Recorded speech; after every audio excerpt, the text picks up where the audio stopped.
The reason seafood waste is an issue is really simple.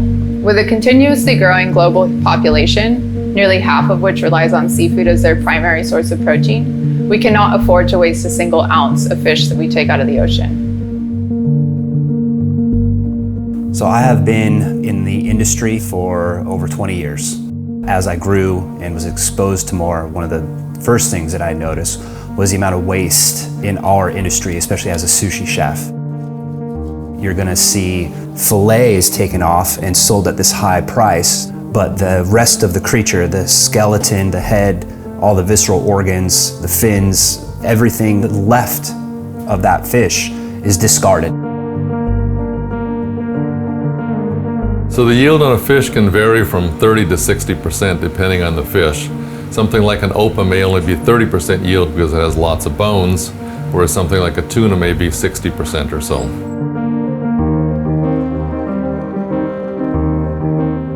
When I see fish being wasted in kitchens, I would say my biggest problem with that is that first, there's people that are hungry and we're just throwing meat away that we could be feeding people. But second, as an owner and a chef, I see money just being thrown in the trash where we could be stretching our dollar a little bit farther. Americans have been programmed for decades now that their fish comes in this shape with breading on it and it goes in your oven until the timer dings. You know, as opposed to getting the whole fish, and many other cultures around the world are used to getting that whole fish, and we're starting to see a trend towards that, but I wouldn't say a rapid trend towards that. Digo, todo es como la gente lo mira. Si la gente lo mira y no se les hace atractivo, no lo van a comprar, ¿entiendes? Entonces, si la gente supiera a lo que sabe y todo eso, se quitara un poquito el miedo de tratar algo nuevo, podrían venderse, pero la gente no quiere batallar, quiere lo que es nomás lo principal y ya lo demás no quieren batallar con la comida. I know that one of the reasons that I am the way I am, the reason that I eat fish roe, I eat fish guts, I actually cure them in my fridge and terrorize my roommates.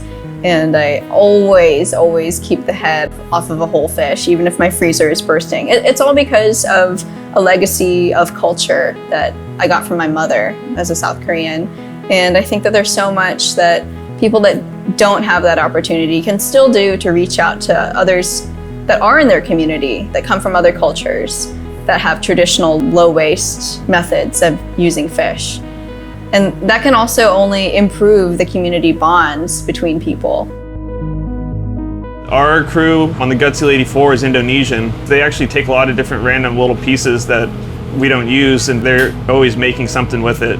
They take the lips from opah and they eat that. They take the esophagus from the tuna, the fins, they make a little stew with them. They eat all sorts of things that we normally don't eat here in the United States.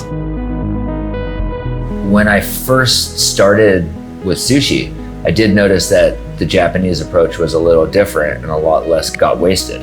I think some of it has to do with freshness, but I think a lot of it has to do with the value that different cultures place on food. So we're at a really interesting time where people are kind of starting to explore more stuff, and there's a slightly more open-minded approach to things. So it's kind of our time to get in there and have some fun and party and really show people what's going on and what we've been wasting this whole time. For thousands of years, Japanese culture has treasured the collar as one of its prime parts, the part that everybody wanted to eat. It stores fat in the collar and really sits along the line of the fat of the tuna, which really brings this wonderful richness about it. It's such a delicious cut, there's no reason why we should be throwing it away. So in a normal month, we're going to process around 100,000 pounds of fish. And with the bones and skin being 30 to 40%, that piles up pretty quick.